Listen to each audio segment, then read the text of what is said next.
Ay nako, buti naman nabuhay-buhay na ang ating halaman mga amigo. At syempre sa katerba ang ating mga tingnan niyo po yung ating mga mangga na binalutan, naglalakihan na po mga amigo. Magandang araw po sa inyong lahat mga kababayan ko. Yes po mga amigo, at alam niyo po dadalawin natin, titingnan natin kung ano ang natapos. At hopefully po marami nang natapos kasi ilang araw po, almost 1 week po pong hindi na ipakita sa inyo itong ating pinapagawang bahay. Yes po. At syempre ito ang ating mga sosyaling mga halaman. Actually dito ko mo siya nilagay. Ayan, dito ko mo nilagay yung ating mga halamang magaganda para naman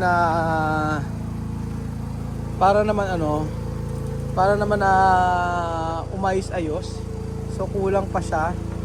Ayan yung mga pinaghirapan naming halaman na buti naman walang namatay. meron yung dating in-order ko, yung dalawa na. Meron pa yan? Ito? So tingin ko naman nabuhay po siya mga amigo. Ayan. At lalabasan na ang kanyang mga dahon. Yan po mga amigo. So after ilang days siya, magiging ganito na yan. Papakita ko sa inyo. After ilang days, magiging ganito na siya. Tara! Ayan. Tutubo to. Tutubo yun. Wow! Ito na po mga amigo. Ready na ba kayo? Ang update natin ay every 5 days o every 1 week. Ang daming nagagawa mga amigo. So ano na kaya ang tinatapos dito? So tingnan natin sa likuran muna tayo. Ayoko muna ipakita sa inyo yung pinaka main reason kung bakit natin i-vlog. Main reason. Oo, ayan. So dito sa part na to, sa likuran, sinisimulan na po ang pagbabakod. At eto na nga mga amigo. Sa gustong makita, ang tinatapos dito ay ang pagpaplatada. Ito na po ang likod mga amigo. Chun chun chun chun. Charan. Ayan na po. Ay, binutasan? Kailangan may butas? Baka malulukot po siya baka. Hindi ba pumangit? Binutasan yung likod para may ventilation. Hindi po kasi pwede walang ventilation. Bakit po malalang? Hindi ba papasukan ng ano yan?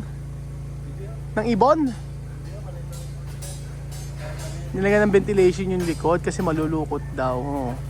Yun ang sinabi niya. Ayan mga amigo, nilalagyan na pala ng ano sa likod. Nilalagyan na po ng kisame. So nagpaplatada naman na rito. So hopefully ay matapos na ito next week. Na matapos na at maikot na po lahat ng platada. So eto na po mga amigo ang ginagawa nila.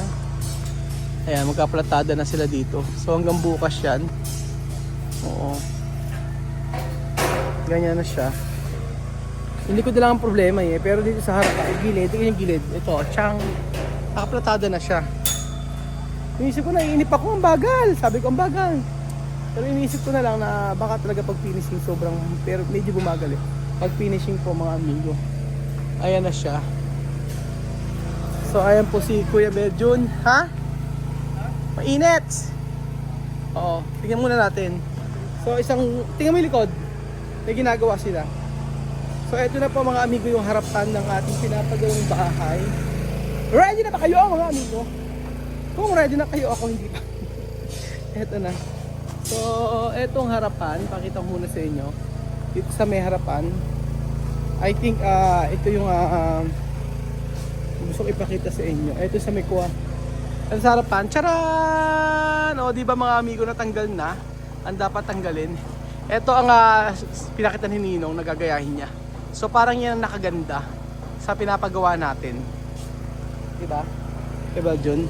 Parang itong parang corner na to, yan ang nagpaganda. Binuhay niya yung poste. So unti-unti ay gumaganda na siya mga amigo. And then yung ito sa may kwarto ni Kuya Belgium, ayan po mga amigo. So kahit saan natin tingnan, ang laki pala talaga. Ano, Virgin ano? Kahit saan mo tingnan, ang laki pala talaga. Ditong bahay, kumpara dun sa may resort. Ayan po yung resort eh, oh. Parang ilan? Dalawa, tatlo? Ha? Kalahati ito? Ilan? Parang tatlo para sa akin. Wala dito. Yan, dalawat kalahati. Oh, dalawat kalahati ng resort po yung laki niya. Ayan, oh, ganda niya, 'di ba mga amigo? Nagkakaroon na ng hugis siya. So pasok po tayo sa loob mga amigo. Kung ano pa ang mga gagawin dito. So, syempre sa first floor wala pa din naman.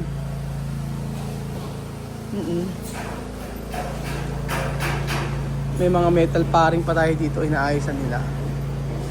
Ayan. Oo. Tapos dito sa baba, ano to pa rin yung mga gamit, same as before, wala naman na bago. Yan, kulang pa sa platada at saka yung kabila. Ayun, wala pa. Wala pa ang fluted panel dito. Oo, naitapos na namin to mga amigo ay ha? Eto, mag-iisip ako ng park pwede dito. Pero gusto ko ba ano yun to baguhin. Ayoko nang pintura lang sa part na to. Parang kailangan maganda rito sa part na to kasi wall yan. Ayan. So wala pa rin kisame sa baba, wala pa rin kisame sa baba. Itong kwarto ni Kevin, wala nang ba na bago, ganun pa din. Sim. Oo, kasi mga amigo, sa taas na sila. Yun na nila yung taas muna. Pagkatapos yung taas at saka po, dito sila bababa. So, sabi ko, naiinip ako. Sabi ko, bagal naman.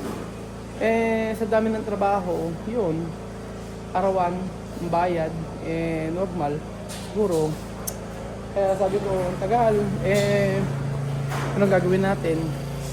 Magbawasan tayo ng tao. Ayan pa mga amigo, joke lang. Mag-aaral tayo, papakita ko sa inyo yung natapos dahil dito sa taas para at least mas ma-appreciate nyo kung ano yung natapos. So sa unang room, sa room ng ito po ang ginagawa. 1, 2, 3, go! Charan! O diba? Ba't gray? Gray ba talaga? Primer lang boss yan. Ay, primer pa lang to. Ang ganda diba? So primer pa lang pala yung ginagawa na to. Ayan po yung kisame mga amigo. Primer pa lang pala yan. Tapos pag kaya ng primer, mamasilyahin pa. Aha. Kaya lagi pagka ganyan, nagbibitak-bitak yun.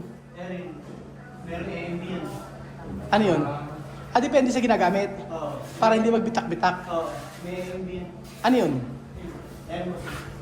Epoxy? Oo. AMB. May epoxy daw.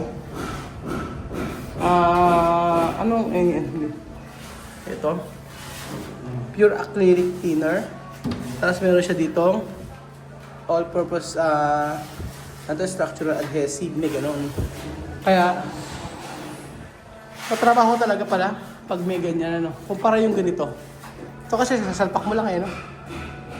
Pero ang ganda niya. Tapos saka niya pipinturahan. Yun po mga amigo ang Kisame number 1. Pinapratadahan na to. Sa first page, sa taas. Lang sa second. Tapos na silang pratadahan. Pakita ko sa inyo mamaya yung isa, yung sa may ginagawa. So ito na po yan mga amigo. And then, sa pangalawang room, charan! Eto, tapos na to. Lilihan na lang to. Lilihain na lang daw to. And then tapos na siya. O, ayan mga amigo. Ganyan yung pinaka-design kasi na napili ko. Ha? Oo, lilihain na yan. Pero ang ganda ng kisame, no? Simple. Ganyan lang yung kisame na ginamit natin. Pero at least simple lang siya. So after nito, lilihahin. O, tiles na. Tapos na. Pinlight. 1, 2, 3, 4, 5, 6. Kasi ang pinlight na gagawin dyan yung maliliit. Diyan siguro, bahala na. Wala pa na naisip. Pero may center light tayo, oo. Pero kasi yung pinlight na gagamitin ko dyan, yung center light, ayan. Pero maganda na pagkakagawa yan, di ba? Makpulido. Pulido pagkakagawa niya. Lilihain nyo lang doon yun. So, and then, ito tapos na sila dito. Sa part na to, ayan. Magugulat kayo ang tsura. 1, 2, 3, ganyan pinagayaan ko sa kwarto ni Kelly. Tsuran! O, diba? Tapos may mga ilaw-ilaw yan. Lahat yan. Yung pinlight din yan. Ito pin light din lahat yan. Tapos, Lahat yan pinlight. oo. Tapos meron siyang PVC na ginamit na kulay pink. Pink ba yung violet? Pink. O ayan, sa may room ni Kylita. O room ni, ano, kung sino may gusto dito. Okay lang. Pero hindi, matagal kasi pagka ano, matagal talaga pagka, matagal kapag ka, ang tawag doon, kapag ka finishing. Ito, pintura na lang to. Ano ba ko lang dito, well? Pintura na lang? Ito? Lihat primer. Tapos pintura. Okay. Kita primer. Malapit na mag-tiles, no? Oh. So, malapit na mag-tiles ng amigo. So, ito, next natin. Ito sa master bedroom. Tingnan natin kung ano yung nagawa sa master bedroom. Ito hindi ko pinalagyan. Sabi ko kasi lalagyan ko naman to ng design. PVC panel. Oo. Lalagyan ko ng design to kaya hindi naman to nilagay. Then ito, ayan po. Yan na siya. And then, ito na po yung ating ginagawa rito. 1, 2, 3, go. Ito na po yung ating master bedroom. May mga ilaw yan sa gilid. So ilaw lahat yan. Sa mga gilid ang ilaw niya. Tapos ito, sinasabi ko sa inyo, fluted panel yan. Yan. Fluted panel. Fluted panel po yan mga amigo. Ay, pataas tapos yung mga ilaw-ilaw siya. Oo, mas dahil na rin naman. Pero, ang ako dito, ayan yung sa labas, parang gusto ko dito fluted panel din. Parang mas social. Ayoko ng ano. Parang maganda dito video yung fluted panel natin. Wala lagyan natin, pero mas gusto ko dito video na meron siyang ganito. Merong hardiplex tapos fluted panel. Sa taas. Pagganyan. Oo, pag ganun, pataas. Para mas maganda. Or pag ganun, fluted panel. Gusto ko fluted panel to. Ayun. Ilaw at tabi. Parang nakapa. Yan yung ginawa nila. May mga ilaw lahat yan sa mga gilid. Yan gusto ko eh. Yung mga usong yung design. Yung mga ilaw-ilaw na ganyan. Ayan. Tapos dito sa gilid yan, may design din na ilaw. Ito ginawa nilang yero. Di ba ang ganda? Oo. So ito puro fluted panel yan pataas. Pag ganun. Napakita ko na yan eh. Last time. So after nun, tiles na. Ganun lang. And then pintura, yari na. And then ayan, meron silang ginagawa rito hindi ko maunawaan.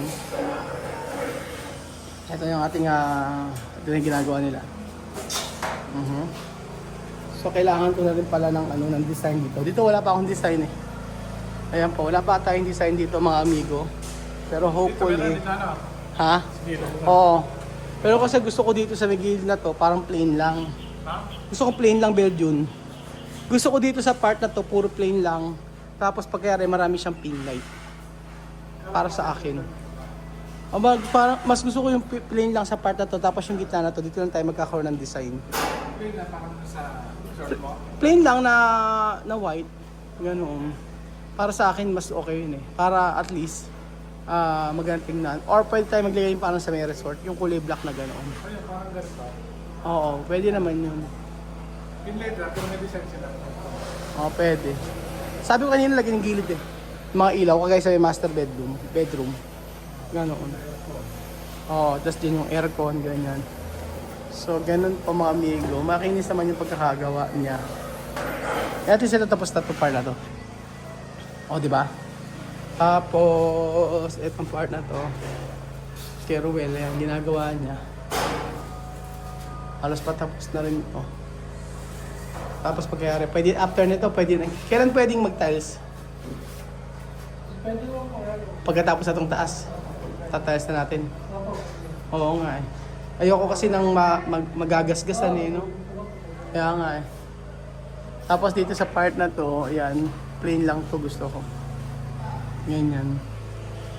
Medyo matagal pa nga pag plain eh, kasi gumagamit sila ng kung sa labor, mamura materials yung labor naman kasi tumatagal. At least may natapos na sa part na to. Lifetime yan, yung mga ganitong PVC. Sabi nila na susunod daw. Eh lahat naman yung pwede masunod. Kasi like sa gilid, ayan. Ginamit ko talaga dito mga PVC. Hindi ako gumamit ng spandrel. Sabi ko nga based on my experience ng spandrel, kinakalawang. Ilang years lang pag hindi na agaan, kakalawangin agad. Oo. So So, ang ganda naman ng ginagawa na yun. Pintuan natin, naka-order na ako. So, isa, dalawa, tatlong pintuan. Tatlo, apat, lima, anim. Ito wala. Bali, 1, 2, 3, 4. Tapos sa baba, tatlo, 4, 5, 6, 7. Tapos may additional. Parang kasi ito, parang gusto kong baguhin yung ano. Gusto ko rito, sa pintuan, gusto ko talaga mga amigo, ayoko ng kahoy kasi patagal-tagal ko na pagkahoy kasi pag CR mga amigo, saglit ang sira. Pagkahoy mga amigo, lalo na pagka binabasa. Ganun po. Yun, so maaliwalas naman ang andito. Hopefully matapos din ang ating pinapagawa. Pero satisfied ako kung papaano tinatapos yung ating bahay. Yes po, ayan po. Kala nyo lang maliit yan sa personal, pero pagka nakita niya, malaki po. Double size na room. Para lang siya maliit. Pero pag yun sa personal, sobrang laki po yan mga amigo. So ayan po mga amigo, 1 week na walang update. Ito na po yan siya ngayon. 1 week at maganda. At pagka kasi wala kami, natural, hindi ko naman ma-update kayo. Pero hanggang ano to kami, yung everyday na makikita nyo sa bahay, at least, kasi alam ko marami naghahanap, marami kung ano na-update sa bahay na pinapagawa. So ayun po mga amigo, yan po ang napakatagal na update. At may mga kuryente. So thank you so much po mga amigo sa panonood ng episode na ito. At paalam po muli mga amigo, paalam muna. I pray na matapos ito agad para makatira na tayo dito at magkaroon ng panibagong buhay. At syempre marami pa tayong gagawin dito. At I thank you so much sa inyong pag-support mga amigo. God bless po.